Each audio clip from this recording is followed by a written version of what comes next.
अभी फ़िलहाल ही में मॉनेटरी पॉलिसी कमेटी की मीटिंग हुई थी और उस मीटिंग में उन्होंने डिसाइड किया था कि इंटरेस्ट रेट को स्लैश किया जाएगा। कितने बेसिस पॉइंट से? 25 बेसिस पॉइंट से, और अब ये हो गई है 5.25%।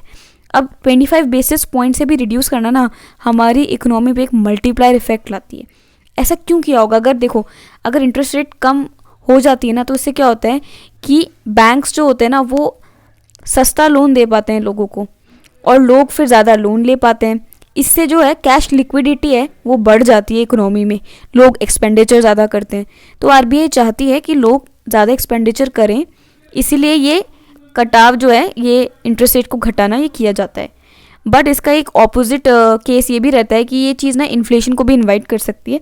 अगर आरबीआई ने इस पॉइंट पे इस चीज़ को किया है ना, दैट मीन्स वो कहीं ना कहीं कुछ 2-3 चीज़ें एक्सपेक्ट कर रही हैं। पहला, आरबीआई को लग रहा है कि हमारे जो ग्रोथ के आंकड़े हैं ना वो बेसिकली लो डिफ्लेटर की वजह से आ रहे हैं। अभी आपने फिलहाल ही में न्यूज़ पढ़ी होगी कि इंडिया की जो Q2 थी उसकी जो ग्रोथ है वो 8.2% समथिंग रजिस्टर की गई है, जो एक बहुत ही सेलिब्रेटरी न्यूज़ थी हम सब के लिए कि वाओ हम इतने अच्छे स्केल पे ग्रो कर रहे हैं।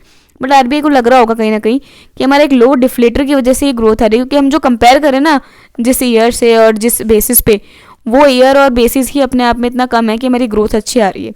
दूसरा, आरबीआई को भी लग रहा है कि कंपनीज वगैरह ना और इन्वेस्ट कर सकती हैं डेट लेकर, तो हमें उन्हें बढ़ावा देना चाहिए। अब क्या है कि जैसे बैंक सस्ते लोन्स देंगे तो जितने भी अपने ये एमएसएमईज हैं, छोटी बड़ी कंपनीज हैं, इन्वेस्टर्स हैं, ये ज़्यादा से ज़्यादा लोन को एज डेट लेके और फिर बिजनेस में इन्वेस्ट करेंगे। और वो इन्वेस्ट करने के इन्वेस्ट से क्या होगा कि सर्कुलेशन बढ़ेगा, पैसा बढ़ेगा, नए एवेन्यूज़ और बिजनेसेस खुलेंगे, तो उससे इकोनॉमी की ग्रोथ और बूस्ट होगी। तीसरा, यूएस का जो टैरिफ इम्पैक्ट है ना वो अभी तक इकोनॉमी को पूरा हिट नहीं किया है। आरबीआई फील्स दैट कि जब हिट होगा ना तो हमारी शायद इकोनॉमी और नीचे जाए और कंजम्पशन और नीचे आ जाए।